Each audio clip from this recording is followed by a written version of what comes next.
बिस्मिल्लाहिर्रहमानिर्रहीम। अस्सलाम वालेकुम वरहमतुल्लाहि वबरकातुहू। नाज़रीन, लाइफ लाउंज में डॉक्टर इदरीस आपको वेलकम करता हूँ। नाज़रीन, आज हम बात करेंगे स्किन के हवाले से। नाखून जो हैं उनकी बीमारियाँ, कि नाखून क्या बताते हैं, इनमें क्या बीमारियाँ हो सकती हैं और उन प्रॉब्लम से किस तरह से बचा जा सकता है। एक तो हम इस पे बात करेंगे, और दूसरी बात जो मैं आपसे काफ़ी अरसे से कह रहा था कि हम इम्यूनिटी पे एक पूरा प्रोग्राम करेंगे, तो आज हम इम्यूनिटी से थोड़ा बढ़ के बात करेंगे कि इम्यूनिटी क्या है, कितनी इम्पॉर्टेंट है और इसके लिए कौन कौन से ऐसे फैक्टर्स हैं जो इम्यूनिटी को इफ़ेक्ट करते हैं, जिनकी वजह से हम आपने सुना होगा कि परहेज़ इलाज से बेहतर है या prevention is better than cure. Yes, इसी पे आज हमने बात करनी है कि बहुत सारी बीमारियों से हम किस तरह से बच सकते हैं। जब हम थोड़ा सा पीछे जाके देखते हैं तो हमारे जो आबाओ अजदाद थे उनमें उन बीमारियों का नामो निशान भी नहीं होता था जो आज हमारे बच्चों में मौजूद हैं और बहुत अर्ली एज में हो जाती हैं। और उसकी जो बहुत सारी रीज़न्स हैं, उनमें से एक रीज़न जो है वो हमारी खुराक है कि हम खाते क्या हैं। मैं हमेशा कहा करता हूँ कि हमें मुतवाज़न ग़िज़ा के लिए जितना हमारे मज़हब ने हमें इस पे ज़ोर दिया है, इतना ना साइंस ने दिया है ना किसी और चीज़ ने। हमें ये कहा गया है कि खाते हुए अपने स्टमक के, अपने मैदे के 3 हिस्से करें। एक हिस्सा खुराक के लिए, एक हिस्सा जो है वो आपने सांस लेने के लिए रखना है और एक हिस्सा आपने पानी को देना है। लेकिन जब हम खाते हैं तो बाज़ औक़ात तो ऐसा होता है कि आखिरी खाना समझ के खा रहे होते हैं, तो जब बैलेंस डिस्टर्ब होता है तो बहुत सारी प्रॉब्लम्स होती हैं। आज इसके लिए हमने एक स्पेशल गेस्ट को इनवाइट किया है जो डॉक्टर भी हैं और इंटरनल मेडिसिन के स्पेशलिस्ट हैं, कंसल्टेंट हैं और साथ साथ सर्टिफाइड न्यूट्रिशनिस्ट हैं, स्पोर्ट्स एंड हेल्थ न्यूट्रिशनिस्ट हैं। मैं आपको अपने गेस्ट का तारुफ करवाता हूँ। जनाब colonel retired doctor Fahad Farooq Khan, ये इंटरनल मेडिसिन के स्पेशलिस्ट हैं, साथ मेंबर हैं अमेरिकन एकेडमी ऑफ फिजिशंस के और रॉयल कॉलेज ऑफ लंदन के भी एसोसिएट मेंबर हैं और मेंबर हैं अमेरिकन एकेडमी ऑफ न्यूट्रिशनिस्ट के। अस्सलाम वालेकुम रहमतुल्लाह and welcome doctor Fahad. Thank you very much जी डॉक्टर डीस फॉर इनवाइटिंग मी हियर। जी, कैसे हैं आप? अल्हम्दुलिल्लाह जी। जैसे कि आज हमने बात करनी है इम्यूनिटी पे और न्यूट्रिशन जो हमारी ग़िज़ाइयत है उससे मुताल्लिक, और मैं को चाहूँगा कि हम ज़्यादा बात करें माइक्रो न्यूट्रिएंट्स। डॉक्टर्स में, मेडिकल प्रोफेशनल्स में ये बड़ा कॉमन वर्ड यूज़ होता है माइक्रो न्यूट्रिएंट्स। तो स्टेप बाय स्टेप शुरू करते हैं। पहली बात ये कि इम्यूनिटी क्या है और कितनी इम्पॉर्टेंट है, और इस पे मैं पिछले काफ़ी प्रोग्राम्स में जो इतना ज़ोर दे रहा था वो क्यों दे रहा था। जी थैंक यू वेरी मच जी। इम्यूनिटी जी का मतलब ऑब्वियसली क़ुव्वत मुदाफ़त है, और अल्लाह ताला ने हमारे बॉडी के अंदर ऐसा इंतज़ाम किया हुआ है कि निज़ाम बनाया हुआ है जिसके अंदर जब हमें कोई बाहर से बैक्टीरिया, वायरसेस अटैक करते हैं तो हमारे अंदर ऐसी क़ुव्वत मुदाफ़त होती है जो कि इनको आने से रोकती है। इसमें स्किन से आपके फील्ड स्किन से लेके तो इंटरनल ऑर्गन्स में, फिर सेल्स में, और कुछ ये माइक्रो न्यूट्रिएंट्स जिसकी आपने बात की है, इनका सबसे बड़ा रोल रिगार्डिंग इम्यूनिटी है। और मेरे ख्याल में कि हर डॉक्टर को इसके बारे में, न्यूट्रिशन के बारे में होना चाहिए पता, क्योंकि ये माइक्रो न्यूट्रिएंट्स ही बेसिकली फ्यूचर है प्रिवेंशन ऑफ डिजीज़ का।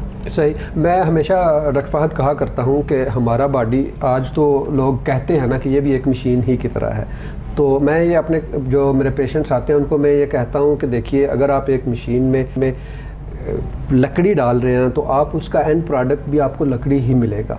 अगर आप उसमें लोहा डाल रहे हैं तो एंड प्रोडक्ट भी वही मिलेगा। तो आप अपने ये भी जहन में रखें कि आप अपने बॉडी में जो डालेंगे आपको एंड प्रोडक्ट जो आना है वो वही आना है। उसी ने जाके आपके मुख्तलिफ जो प्रॉब्लम्स हैं उनको क्रिएट करना है, या आपको उसी हिसाब से ताकत, क़ुव्वत और मुदाफ़ियत देनी है जो आपके बॉडी के लिए ज़रूरी है। इसीलिए मुतवाज़न ग़िज़ा पे बात होती है। तो डॉक्टर फ़हद बताएं कि जो हमारे न्यूट्रिशन जो है, जो हमारी ग़िज़ाइयत है, उसमें क्या क्या होना चाहिए और कौन कौन सी ऐसी बीमारियां हैं जिनको हम सिर्फ ग़िज़ाइयत खाने से और मुख्तलिफ न्यूट्रिएंट्स लेने से प्रिवेंट कर सकते हैं। हाँ जी, अभी आपने अपने इंट्रोडक्शन में बताया था जैसे कि हमारे आबाओ अजदाद है, हमारे बुज़ुर्ग जो थे ऐसी डाइट लिया करते थे कि दैट वाज वेरी प्योर जी, और उनको वो बीमारियां नहीं होती थी जो कि आजकल देखी जा रही हैं। तो उसमें इसकी रीज़न्स बड़ी क्लियर एंड कट है। वो सबसे पहली बात तो ये है कि आजकल वो चीज़ें जिनको सुपर फूड्स कहा गया है जी। वो लोग यूज़ करते थे। अब फ्लैक्स सीड जिस तरह के एलसी है, एलसी में तमाम fibre, nutrients, omega 3 fatty acids जो कि हम आजकल गोलियां लोग खाते हैं, अल्लाह ताला ने 1 टेबल स्पून एलसी के अंदर 1535 milligram of omega 3 fatty acids रखा हुआ है। तो अगर हम 1 टेबल स्पून एलसी ले लें तो हमें किसी किस्म की सप्लीमेंट की ज़रूरत नहीं है। सही। इसी तरह ही अदरक is a kind of antioxidant, because जब मैं बहुत से पेशेंट्स अपने कोविड के और डिफरेंट डिजीज़ के, ये बैक्टीरियल वायरल इन्फेक्शन को ट्रीट करता हूँ, तो कोविड में मुझे 2 तरह के लोग नज़र आए। एक वो जिनको सिम्टम्स बहुत कम थे और एक वो जिनको बड़े स्वेयर सिम्टम्स थे। तो जिनको सिम्टम्स नहीं होते थे तो अक्सर आई यूज टू इंटरव्यू देम कि भी आपने क्या किया। Majority of them were taking these micronutrients in a very balanced concentration, और बाकी जो नहीं लेते थे वो अदरक, एलसी, फ्लैक्स सीड्स और इसके अलावा इसपगोल, देयर चिया सीड्स, ऐसी चीज़ें जो कि हमारी खुराक में हैं और हमें सिर्फ इसको एडजस्ट करना होता है, वो ले रहे होते थे और उनके अंदर भी क़ुव्वत मुदाफ़त बढ़ती थी। रिगार्डिंग ये कि अभी आपने ये सवाल किया कि जी हमारी कौन सी डिजीज़ेज़ ऐसी हैं जो कि इन चीज़ों को लेने से ख़त्म हो सकती है, मेरे ख्याल में लाइक 70% ऑफ द कोई भी डिजीज़ हों वो एक बैलेंस्ड न्यूट्रिशन, जिसमें हमें पता हो कि हमने फैट्स, प्रोटीन्स और बेसिकली माइक्रोन्यूट्रिएंट्स के जो आपने बताया ना कि क्या होती है, एक तो मैक्रोन्यूट्रिएंट्स है। मैक्रोन्यूट्रिएंट्स का मतलब यही है फैट्स, प्रोटीन्स, कार्ब्स, ठीक है। सही। इनको तुमने 60, 40, 10, 20 अपने हिसाब से एडजस्ट करना होता है। लेकिन जो माइक्रोन्यूट्रिएंट्स हैं वो तमाम छोटे छोटे न्यूट्रिएंट्स जो कि बॉडी के अंदर आप ग़िज़ा के थ्रू लेते हैं, उनकी कंसंट्रेशन है और वो चीज़ हमें बीमारी से बचाती है। जी ठीक है डॉक्टर फहद, बात को यहीं से आगे बढ़ाएंगे और स्किन से मुतालिक भी बात करेंगे। हमें लाइव कॉल करके अपने क्वेश्चंस भी ले सकते हैं और लाइफ लाउंज का हिस्सा भी बन सकते हैं। एक ब्रेक का टाइम हुआ है, मिलते हैं एक ब्रेक के बाद।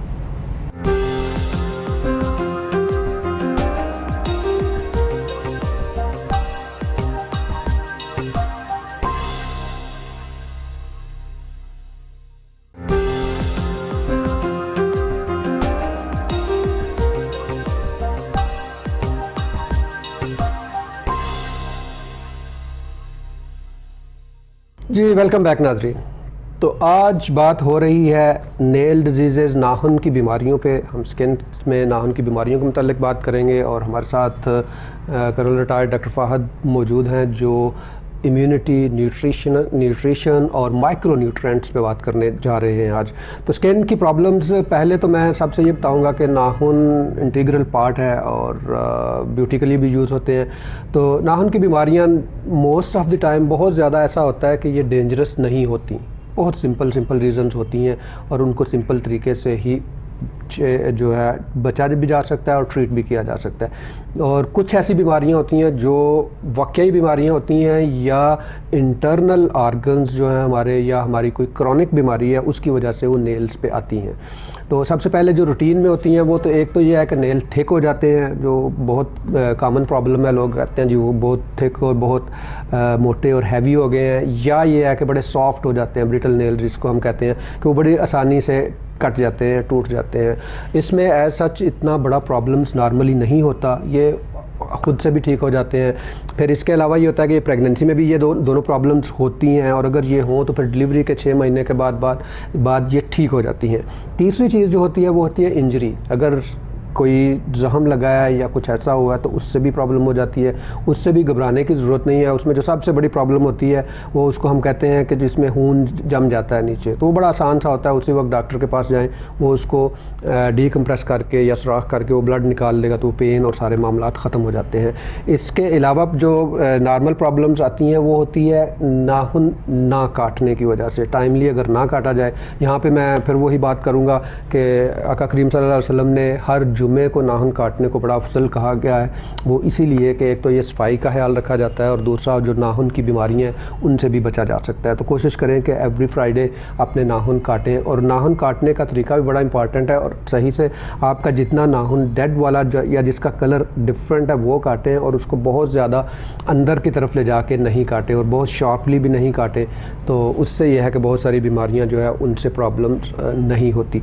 अगले सेगमेंट में हम डिस्कस करेंगे कि कौन कौन सी डिजीज़ हैं जिनकी वजह से, या बीमारियां हैं जिनकी वजह से नेल्स की प्रॉब्लम होती हैं, और फिर उनकी ट्रीटमेंट क्या होती है। अब हम चलते हैं डॉक्टर फ़हद की तरफ और उनसे बात करते हैं। बात हो रही थी माइक्रो न्यूट्रिएंट्स की, कि कौन कौन सी बीमारियां हैं जो इनकी कमी की वजह से होती हैं, और इनकी कमी को अगर हम प्रॉपरली पूरा कर पाएँ। तो मैं ये बात मैं हमेशा से इसलिए कहता हूँ कि मैं जब पढ़ रहा था तो ENT में मैं उसको देख रहा था, फ्लू की ट्रीटमेंट को, तो उसमें एंड पे उन्होंने बहुत सारी बातें बताने के बाद लिखा हुआ द ग्रैंड माज रेसिपी इज़ द बेस्ट। तो उसी पे आज हम बात कर रहे हैं कि अगर हम घर को, अपने ग्रैंड पेरेंट्स को या अपने बुज़ुर्गों की बात सुने तो बहुत सारी बीमारियों से हम सिर्फ अपनी खुराक को बैलेंस करके बच सकते हैं। जी डॉक्टर फ़हद। जी बिल्कुल। और इससे मुझे यकीन याद आया क्या कि वही बचपन में जो वालिदैन हमें 7 दाने बादाम के और अखरोट और ऐसी चीज़ें दिया करते थे, कि उसके अंदर अब पता चलता है, ऑब्वियसली जब हमने पढ़ा तो पता चला कि इसके अंदर मैग्नीशियम, सेलेनियम और जिंक, आपकी जितनी बॉडी को चाहिए होता है सब मौजूद होता है इसके अंदर। तो डेफिनेटली ये वो चीज़ें हैं जो हमें करनी चाहिए अपने बच्चों के लिए भी, बिकॉज़ हमारे बच्चों ने ही कल को जब बड़े होंगे तो उनके अंदर, आप आजकल देखें पाकिस्तान में भी और दुनिया में भी ज़्यादातर देखें तो pre mature heart disease, pre mature diabetes और प्री मैच्योर कैंसर्स छोटी छोटी उम्र में, लाइक 40-45 में हार्ट डिजीज़ हो रही हैं, डायबिटीज़ हो रही हैं, और उसके साथ साथ कैंसर्स हो रहे हैं। और कैंसर में भी प्रिवेंशन जो कैंसर की है वो यही है कि अपनी डाइट को, प्रोसेस्ड फूड, फास्ट फूड्स अपनी ज़िंदगी से निकालें, बच्चों को ना दें, बिकॉज़ उसमें उन्होंने बताया ये है कि जो अमेरिकन डाइटरी गाइडलाइंस हैं 2020 से 25 की, उन्होंने बताया है कि बच्चे को डे 0 से vitamin D drops supplementation start करें। अगर वो माँ की दूध के ऊपर है, या अगर वो आधा माँ के दूध और आधा फार्मूला फीड के ऊपर है, तो स्टार्ट करने चाहिए। और इसी तरह ही उनको 2 साल तक बिल्कुल शुगर्स उनको नहीं देनी चाहिए, उनको नॉर्मल वाटर और नॉर्मल जो उनके डाइट्स है वही जिस तरह देते हैं, उसमें चीनी मत डालिए। सही। और इसके साथ साथ उन्होंने कहा है कि 6 महीने तक बच्चे को विटामिन A और D दें। विटामिन A की डेफिशिएंसी पाकिस्तान में राउंड अबाउट 50% प्लस है, और हर साल कहते हैं 2.5 लाख से 5 लाख बच्चे अंधे हो जाते हैं सिर्फ विटामिन A की डेफिशिएंसी से। और इसी तरह ही विटामिन, बहुत बड़ा फिगर है 50% का। जी बिल्कुल। और उसमें से अराउंड 50% जो है वो साउथ एशिया में हमारे जो एरिया में हैं जी वो होते हैं, और ये प्रिवेंटेबल है। अच्छा बताएं, विटामिन A के लिए क्या क्या उनको खाने में पहले क्या मिलना चाहिए? टैबलेट्स और बाकी चीज़ें तो मौजूद है, खाने में क्या? एक्चुअली जो इन्होंने बड़े तो विटामिन A की डेफिशिएंसी बहुत रेयर होती है। सही। ये बच्चे वो हैं जो कि लाइक विद इन, ये जो स्टैटिस्टिक्स आपको बता रहा हूँ ना, ये अंडर 5 ईयर्स के बच्चों का है, और फर्स्ट 6 मंथ्स में आपको विटामिन A एंड D के ड्रॉप्स ही देने हैं बच्चों को, क्योंकि ये विटामिन A बहुत खुबानी के अंदर, आम के अंदर और बहुत सी वेजिटेबल्स के अंदर इजीली अवेलेबल है। जब बड़े हो जाते हैं तो विटामिन A की डेफिशिएंसी नहीं होती, लेकिन जो बच्चे छोटे हैं उनके अंदर जो विटामिन वो नहीं अभी दूध पे हैं और बाकी नहीं खाते, उनके लिए A एंड D ज़रूरी है। और इसी तरह जब 6 महीने हो जाते हैं तो उसके बाद उनको जिंक ऐड कर देते हैं। तो ये माइक्रो न्यूट्रिएंट्स का एक डाइटरी गाइडलाइंस के अंदर ये बहुत ज़रूरी हैं, और ये हम बच्चों को देना, और ये आइंदा उनको एक तो तमाम ये जो बच्चों की बीमारियों में आप देखें जिसमें डायरिया, निमोनियाज बच्चों में होते हैं, उनको प्रिवेंट करते हैं। सही। डॉक्टर फ़हद, यहाँ पे जब हम विटामिन D की बात करते हैं तो मुझे याद आता है कि उसके साथ कैल्शियम का भी बहुत बड़ा रोल है। थोड़ा सा उस पर भी आए कि कैल्शियम कितनी इंपॉर्टेंट है और किस तरह से उसको साथ इन्वॉल्व करना चाहिए। जी बिल्कुल, आपने बिल्कुल सही कहा जी डॉक्टर इदरीस, कि एक्चुअली कैल्शियम और विटामिन D और मैग्नीशियम इंटरलिंक्ड हैं। ये जो विटामिन D का रोल जो था वो पहले ज़्यादा था, ये समझा जाता था कि ये कैल्शियम को अब्जॉर्ब करने में हेल्प करता है, जो कि डेफिनेटली करता है, बट इसके अलावा बियॉन्ड दैट मेरा मानना ये है कि एक्चुअली कुछ नेसेसिटीज़ हैं और कुछ लग्जरीज हैं। सही। नेसेसिटी में हमें कैल्शियम और विटामिन D सबसे इम्पॉर्टेंट चीज़ है, क्योंकि ये दो वही चीज़ें कि विटामिन D डाइट से नहीं आ सकती, और जो सनलाइट से एक बहुत ज़्यादा हमें वो होता है कि जो सनलाइट से विटामिन D आ जाएगी। अनफॉर्चुनेटली जो हम साउथ एशियंस की स्किन है वो डार्क है, और उसमें विटामिन D एब्जॉर्ब जब सन के साथ हम नहीं बना सकते जितना एक आराम से एक वेस्टर्न जो फेयर स्किन वाले लोगों को आ जाती है। और इसके साथ साथ जो विटामिन अब यहाँ पे मैं हमेशा ये भी कहता हूँ कि फेयर स्किन वाले बेचारे सन में जाते हुए जल जाते हैं, वो सन ग्लास लगा के जाते हैं। हमारे तो लोग सारा सारा दिन वो बेचारे धूप में काम भी कर रहे होते हैं और उन्हें कोई प्रॉब्लम भी नहीं होती। वो सिर्फ एक ही बात उनको आती है कि यार धूप में नहीं निकलो, रंग काला हो जाएगा। इसके अलावा उन्हें बताना पड़ता है कि इससे और भी स्किन की प्रॉब्लम्स भी हो जाती हैं। ठीक, तो हमारे यहाँ विटामिन डी की डेफिशिएंसी के फिगर्स क्या हैं? जी बिल्कुल, ये आपके लिए डॉक्टर इदरीस थोड़ा सा हैरान कुन ये होगा कि हमारा जो वुमेन ऑफ रिप्रोडक्टिव एज यानी 19 साल से लेकर 45 साल की खवातीन, उनमें विटामिन डी डेफिशिएंसी 79.7% है। और ये फिगर जी अराउंड 80%, और ये फिगर्स हैं नेशनल न्यूट्रिशनल सर्वे के 2018 के। और उससे ज़्यादा हैरानी इस बात की है कि गांव में रूरल एरियाज में ये डेफिशिएंसी ज़्यादा है as compare to the urban areas. अच्छा। और इसकी अगर उसका देखा जाए तो वो तो जिस तरह खवातीन हमारी गांव में काम करती हैं सारी, अनफॉर्चुनेटली मैं वही बात कहता हूँ कि ये जो सन से हमारी स्किन जो है, जो डार्क पिगमेंटेशन है, वो कन्वर्टेबल विटामिन डी नहीं कर सकता, जिसकी वजह से सप्लीमेंटेशन हमें विटामिन डी की चाहिए। और सेकेंडली कैल्शियम के जो आपने बताया कि कैल्शियम की एक्चुअली रिक्वायरमेंट हमारी बहुत ज़्यादा है, अराउंड अबाउट 1300 मिलीग्राम। इसका मतलब ये है कि रोज़ाना एक बंदा 1 किलो दूध पिए तो वो कोई राउंड फिर भी 100 मिलीग्राम डेफिशिएंट रहता है कैल्शियम में जी। तो इसीलिए आपको दूध और दही, मतलब 1 गिलास दूध और दही के अलावा जो कि 300 देते हैं, you still around about 700 less calcium जो कि आपको सप्लीमेंटेशन लेनी पड़ती है जी। सही, ठीक। नाज़रीन, आप हमारे प्रोग्राम में, आप हमारे लाउंज में कॉल्स करके शामिल हो सकते हैं। स्क्रीन पे आप नंबर्स देख सकते हैं। आपके न्यूट्रिशन से मुताल्लिक कोई डाउट्स हैं या कोई मिथ्स हैं, क्योंकि हमारे यहाँ मिथ्स का भी बहुत ज़्यादा कॉन्सेप्ट है और बहुत ज़्यादा प्रॉब्लम्स होती हैं कि वो उसने ये कह दिया और उसने, असल में हर बंदा एक डिफरेंट एंटिटी होता है और उसका रिएक्शन टू द मेडिसिन और खुराक से डिफरेंट होता है। एक बंदा कहता है जी मैं तो वही खा रहा हूँ, मुझे तो कोई प्रॉब्लम नहीं हो रही, और दूसरा कहता है मैंने खाया तो मुझे तो ये प्रॉब्लम हो गई है। तो इसमें मिथ्स कौन कौन से हैं? जी, पहली बात तो ये है कि जिस तरह है कि हर किसी को हर चीज़, हर बॉडी अपने हिसाब से डिफरेंट होती है। सही। अब देखिए नट्स, जहाँ मैं कह रहा हूँ इतने इंपॉर्टेंट है, आपको पता है कि देर सर्टन बच्चे वगैरह जो हैं जो कि नट्स की एलर्जीज हो जाती हैं जिनको, हो जाती है, और they our life threatening basically. तो हर बॉडी की अपनी होती है, बट दिस इज जो हम ये फैट्स एंड फिगर्स बताते हैं, they are majority of the people को कवर करते हैं। वो जो हर बॉडी से बात हो रही है, हमारे प्रोड्यूसर साहब अभी मुझे बता रहे थे कि आपने एलसी का जिक्र किया कि उसमें बहुत सारे फ़ायदे हैं, फैक्ट्स भी हैं, तो उनको इससे प्रॉब्लम है, वो खाते हैं तो उनके कुछ दिनों के बाद वो कहते हैं जी मुझे नाक से खून आना शुरू हो जाता है। हाँ, इसके हाँ जी। अच्छा, इसमें भी एक है कि जी डोज बड़ी इंपॉर्टेंट है। सही। जिस तरह हम कहते हैं हिकमत के अंदर बेसिकली हमें क्या है कि वो तमाम चीज़ें डोज डिपेंडेंट होती हैं। अभी एलसी की जो बेसिक मैंने बताया दैट इज टेबल स्पून, ठीक है। इसी तरह किलवेंजी कहते हैं, जिस तरह कहते हैं ना कि आपने 1 to 2 ग्राम्स जो चुटकी में आ जाए।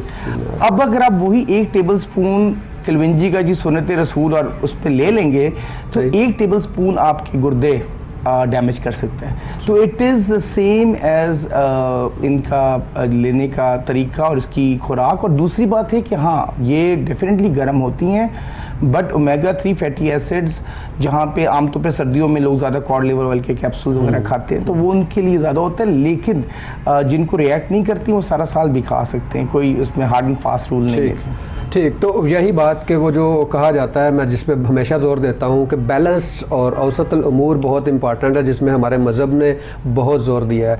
तो नाज़रीन, एक ब्रेक लेते हैं और ब्रेक के बाद यहीं से इस मौजू को आगे लेके जाएंगे और हम नाखून की जो बीमारियाँ हैं उनकी ट्रीटमेंट भी अगले सेगमेंट में इंशाल्लाह डिस्कस करेंगे। हमारे साथ रहिएगा।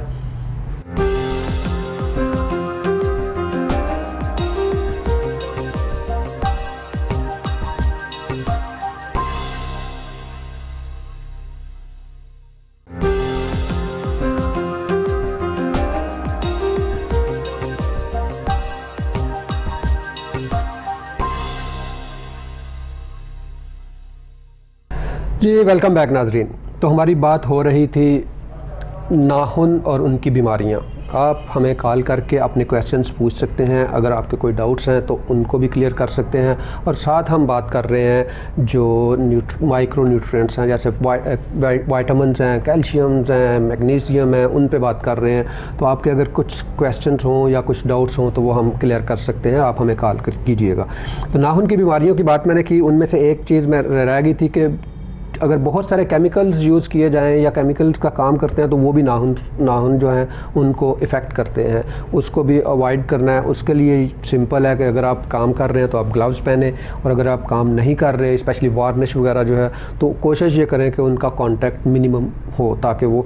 अब आते हैं कि बाकी और क्या क्या बीमारियाँ हैं। सबसे पहले तो ये है कि डॉक्टर फ़ाहिद इस पर रोशनी डालेंगे, आयरन डेफिशिएंसी जो है। जब आयरन डेफिशिएंसी होती है तो वो एक स्पेशल जो है ना शेप बन जाती है, स्पून शेप नाखून की, उसको चम्मच की तरह की बन जाती है, उसको आयरन की डेफिशिएंसी ट्रीट करें तो वो हो जाती है। इसके अलावा जो थायराइड की बीमारियां हैं उनमें भी, अगर थायराइड ज़्यादा हो कम हो, उसमें हो जाती हैं।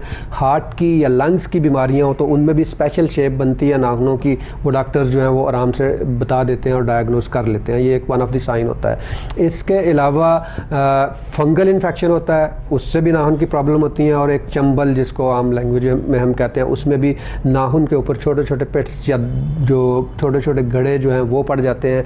अगर इन बीमारियों में से कोई बीमारी हो तो उसके लिए तो आपको डॉक्टर ही को दिखाना है। और एक और चीज़ जो जिसको हम इनग्रोइंग टो नेल कहते हैं, वो होता ये है कि पाँव के जो अंगूठा है, जो थंब है, उस जो टो है, बिग टो जिसको कहते हैं, उसमें टेक्निकली या मैकेनिकल प्रॉब्लम्स की वजह से जो नाखून है वो अंदर की तरफ चला जाता है, उसमें फिर ये है कि इन्फेक्शन हो जाता है, उस वजह से पेन भी करता है। तो उससे बचने के लिए एक तो ये है कि नाखून को जब तक वो बाहर नहीं निकलता तब तक नहीं काटें, अंदर की तरफ बहुत ज़्यादा नहीं काटें। और दूसरा, अपने जो शूज़ हैं, जो जूते हैं, वो पॉइंटेड और वेरी टाइट, जो बहुत टाइट हैं, वो नहीं पहने। और अगर ये इन्फेक्शन हो जाए तो फिर डॉक्टर को दिखाएं। वो आपको देख के आप डर्मेटोलॉजिस्ट को दिखा सकते हैं, आप जनरल सर्जन को दिखा सकते हैं, आप जनरल प्रैक्टिशनर को इवन दिखा सकते हैं, और वो उसकी ट्रीटमेंट करेंगे तो उससे वो ठीक हो जाता है। अब आते हैं कि बाकी की जो प्रॉब्लम्स हैं उनसे बचने के लिए, जैसे मैंने बताया कि एक तो ये है कि अपने हाथों को नाखून समेत मॉइस्चराइज़र रेगुलरली लगाएं ताकि उनकी ड्राइनेस कम से कम हो। दूसरी चीज़ जो आपने करनी है वो ये है कि उनकी नेल को क्लिपिंग काटना जो है वो रेगुलरली काटना है, फ्राइडे का दिन का मैंने आपको बताया। और तीसरी चीज़ जो आपने ये करनी है कि आपकी जो डेफिशिएंसीज़ हैं उनको ट्रीट करना है।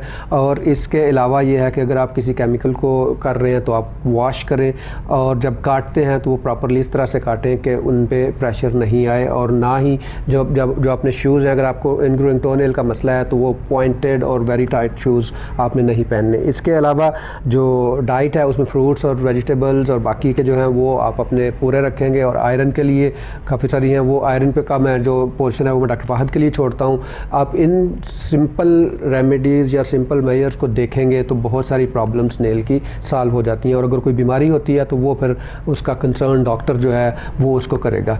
अभी मैं डॉक्टर फ़ाहिद की तरफ जाने से पहले एक कॉल लेता हूँ। हमारे साथ कॉल है जी। अस्सलाम वालेकुम।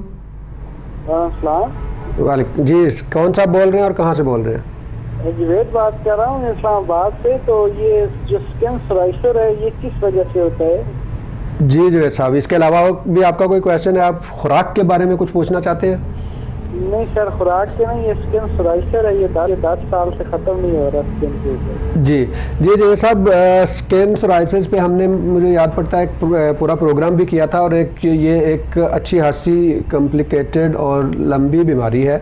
तो नॉर्मली आप सिंपल वर्ड्स में ये मैं आपको बता दूं कि इसको हम ऑटो इम्यून डिजीज़ कहते हैं, जिसमें इंटरनल मैकेनिज्म से कुछ प्रॉब्लम्स हो जाती हैं जिस वजह से ये होती है। और स्किन में भी होती है, जॉइंट्स में होती है, नाखून पे भी इसको ये इफ़ेक्ट करती है। इसके अलावा और बहुत सारी प्रॉब्लम्स होती हैं। इसकी ट्रीटमेंट जो है वो भी थोड़ी सी कॉम्प्लिकेटेड है। तो इसमें मैं आपको ये कहूँगा कि जो भी ये प्रॉब्लम है ना, जब आपको स्ट्रेस होगी, टेंशन होगी तो ये बढ़ जाएगी। तो इसलिए कोशिश करें कि स्ट्रेस कम से कम लें। और इसके साथ साथ अपनी डाइट का बड़ा इंपॉर्टेंट है जिस पे हम बात कर रहे हैं, क्योंकि जब आपकी डाइट कम होगी आपकी इम्यूनिटी भी कम होगी, और जब इम्यूनिटी कम होगी तो ये प्रॉब्लम्स बढ़ जाती हैं। इसके साथ इसकी ट्रीटमेंट है, ट्रीटमेंट में काफ़ी सारे ऑप्शंस होते हैं, वो देख देखने पे पता चलता है कि कौन सी डिज़ीज़ जो है किस पोर्शन की है और किस लेवल की है, फिर उस हिसाब से उसकी मेडिसिन दी जाती है। नॉर्मली शुरू में अगर कम हो तो हम सिर्फ ऊपर लगाने के लिए देते हैं, उससे भी कंट्रोल हो जाती है, और अगर उससे ज़्यादा हो तो फिर खाने के लिए भी देनी पड़ती हैं। तो आपको इसके लिए स्किन स्पेशलिस्ट को दिखाना पड़ेगा, वो देख के तो आपको प्रॉपरली इसको रेगुलरली ट्रीट करेंगे। कोशिश ये करें कि आप अपने डॉक्टर्स चेंज नहीं करें, एक ही डॉक्टर के साथ स्टिक करें, वो आपकी ट्रीटमेंट जो है वो प्लान करेगा, और उस प्लान से आप एटलीस्ट ये होगा कि आपकी सिम्टम्स जो हैं वो काफ़ी हद तक कंट्रोल हो जाती हैं। अगर आप ये कहें कि आपको 1 महीने के लिए या 1 हफ्ते के लिए मेडिसिन दे के इसको क्योर कर दें और बिल्कुल ख़त्म हो जाए, तो ऐसा आज तक की साइंस में पॉसिबल नहीं है। आगे जाके अगर रिसर्च हो तो मुमकिन है कि उससे हमें इसकी ट्रीटमेंट मिल जाए। जी डॉक्टर फ़हद, हम बात कर रहे थे आयरन डेफिशिएंसी जो नाखून को प्रॉब्लम करती है, थोड़ी सी आयरन डेफिशिएंसी की बात हो जाती है, और इसके अलावा मैं चाहूँगा कि हमारा ये लास्ट सेगमेंट है, तो जाने से पहले एक तो आप ये प्रॉमिस करें कि दोबारा भी आएंगे आप हमारे साथ, इस मौजू पे भी और बात होगी, और दूसरा ये है कि जाने से पहले आप थोड़ी सी सजेशंस दें कि क्या क्या किया जाना चाहिए और किस लेवल पे किया जाना चाहिए। जी, thank you very much doctor Aziz. हाँ जी, आयरन डेफिशिएंसी जो है वो हमारे अराउंड अबाउट पॉपुलेशन के अंदर 5 साल से छोटे बच्चे अराउंड अबाउट 55% आयरन डेफिशिएंट होते हैं। माएँ आमतौर पे ये जो प्रीपेड नगेट्स और ये बाकी चीज़ें दे के बच्चों को कहती है कि बच्चों ने खा लिया और वो उनका पूरा हो गया। तो ये मैं आपको बता दूं कि ये तमाम जो चिकन के नगेट्स और बाकी चीज़ें यूज़ होती हैं, ये बच्चों को न्यूट्रिशनली पूरा नहीं करती हैं। They have to have at least, उनको जो है आप बीफ मटन खिलाएं, कोशिश करें, नहीं है तो कबाब बना के दे दें कि एटलीस्ट वो अंदर खा सकें। इसके अलावा इनको सेब का जूस दे दें, सेब दे दें इनको एटलीस्ट, क्योंकि 56 या 55% जो आयरन डेफिशिएंसी की प्रेवलेंस बहुत ज़्यादा है। और 2 चीज़ों पे मैं कहता हूँ कि विटामिन डी और हीमोग्लोबिन अगर आपका पूरा है तो आपकी इम्यूनिटी बिल्कुल इंटैक्ट है। और इसका ताल्लुक इस तरह पता चलता है कि 25 रैंडमाइज्ड ट्रायल्स जो हुए थे डबल ब्लाइंडेड, उनमें उन्होंने कहा था कि जो बच्चे विटामिन डी डेफिशिएंसी अगर आप उनकी पूरी कर दें तो उनमें 70% रिडक्शन होती है रेस्पिरेटरी इन्फेक्शंस की। और आखिर में ये सबसे इंपॉर्टेंट चीज़ ये है कि मल्टी वाइटामिन या वाइटामिन और कैल्शियम विटामिन डी की भी डोजेज उसी तरह ही होती हैं जैसे कि किसी और दवाई की, एलोपैथिक की। तो काइंडली आप अपनी मर्जी से ये मत करें, क्योंकि कई ऐसी विटामिन हैं जो कि 2,000 5,000% ज़्यादा देती हैं। ठीक है, अगले प्रोग्राम में हम डाइट पे और डोज पे भी कोशिश करेंगे, बात करेंगे, बड़ा इंपॉर्टेंट है। थोड़ी सी सजेशन, हमारे पास 1-2 मिनट रहते हैं, तो उसमें आप क्या सजेशन देना चाहेंगे? मैं जी सबसे पहले सजेशन ये दूंगा कि जी बच्चों को डे 0 से विटामिन ए एंड डी के ड्रॉप्स पिलाएं और 6 महीने प्लस उनको जिंक ऐड करें। ये वो कर देंगे तो आपकी population would see definitely new breed. बस यही, थैंक यू वेरी मच। सही doctor Fahad, thank you very much, बड़ी अच्छी बात आपने की। मैं हमेशा लाइफ लाउंज में यही कहता हूँ कि हमारा मेन मकसद जो लाइफ लाउंज को शुरू करने का था वो यही था कि हमारी जो आने वाली जनरेशन है उनको हम बताएं कि हेल्दी और अच्छा मुआशरा किस तरह से बन सकता है। और मैं हमेशा कहता हूँ कि उसके लिए जो हमें 1400 साल पहले आका करीम सल्लल्लाहु अलैहि वसल्लम ने बेसिक उसूल दिए थे, उन्हीं उसूलों को देख के हम उन्हीं उसूलों पे अमल करके ही अपने मुआशरे को बेहतर अंदाज में परवान चढ़ा सकते हैं। तो जैसा कि हमने बात की कि जो बैलेंस है वो बड़ा इंपॉर्टेंट है, आपका बैलेंस हर चीज़ में होना चाहिए। और मैं ये कहता हूँ कि बैलेंस शुरू ही आपके खाने से होता है। और कहा भी यही जाता है कि जिसने अपने टेबल पे अपने हाथ को, खाने की टेबल पे अपने हाथ को संभाल लिया, उसकी सेहत बहुत बेहतर हो जाती है और बहुत सारी बीमारियों से वो बच जाता है। यही बात की हमने नाज़रीन आज के नाखून जो हैं उनकी क्या बीमारियाँ हैं और उनको किस तरह से ट्रीट किया जा सकता है, और सिंपल तरीके से कौन कौन सी चीज़ें देख के हम उनको उन बीमारियों से बच सकते हैं। और हमने कोशिश की कि माइक्रो न्यूट्रिएंट्स और जो ग़िज़ाइयत है उसके मुतालिक, ग़िज़ाइयत में हमने मैक्रो को टच नहीं किया कि क्या क्या खाना चाहिए और क्या नहीं, क्योंकि माइक्रो जो है ना उसको बहुत ज़्यादा इग्नोर किया जाता है। मटन भी खा लेते हैं, चिकन भी खा लेते हैं, फ़िश भी खा लेते हैं, लेकिन जब बात आती है माइक्रो न्यूट्रिएंट्स की तो वो बहुत पीछे रह जाती हैं। डॉक्टर फहद ने इस पर बहुत अच्छी गुफ्तगू की, उम्मीद है कि आप लोगों को पसंद भी आई होगी और ये आपके लिए प्रोडक्टिव और फ़ायदेमंद भी साबित होगी। इसी बात के साथ मुझे आज के लाउंज से इजाज़त दीजिए कि रमज़ानुल मुबारक की आमद है। डॉक्टर फहद, मैं आपसे ये भी चाहूँगा कि रमज़ान शरीफ से पहले एक प्रोग्राम हम मिल के करें जिसमें हम डायबिटीज़ और हाइपरटेंशन, ये दो प्रॉब्लम्स ऐसी हैं जो रमज़ान शरीफ में जिनको बहुत ज़्यादा प्रॉब्लम्स होती हैं कि उस डोज़ को कैसे एडजस्ट करना है और क्या करना है, इस पर भी बात करने की कोशिश करेंगे। नाज़रीन, हम सोन अपने होस्ट डॉक्टर इदरीस को इजाज़त दीजिए। अल्लाह हाफिज़। अस्सलाम वालेकुम रहमतुल्लाहि व बरकातुहू।